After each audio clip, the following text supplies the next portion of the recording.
আসসালামু আলাইকুম ভিউয়ার্স, দেখতেছেন এখানে 3 টনের একটা এসি আছে। এসিটার আউটডোরটা খুলতে হবে। তো খোলার জন্য প্রথমে আপনাদেরকে গ্যাস রিফুয়েলিং করতে হবে। তো রিফুয়েলিং করার জন্য ক্যাপটা খুলে নিতে হবে। খুলে নেওয়ার পরে দেখতেছেন এখন কিন্তু নজলটা খোলা আছে। এসিটা এখনও চালু দেওয়া হয়েছে, কিন্তু এখনও পর্যন্ত পাঙ্খা ঘুরতেছে না।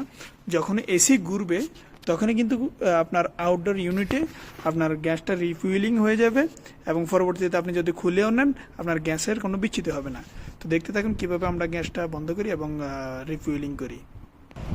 দেখতেছেন আমাদের এসির আউটডোর ইউনিট চলতেছে, বর্তমানে 3 মিনিট হয়ে গেছে। রিফুয়েলিংটা মোটামুটি হয়ে গেছে, হাওয়াটা কিন্তু গরম আসতেছে এখন বাহারের দিকে। তো দেখতেছেন আমাদের পাকিস্তানি ভাই এখন বর্তমানে নাচটা বন্ধ করতেছে। এখন বন্ধ করলে মোটামুটি রিফুয়েলিংটা কমপ্লিট।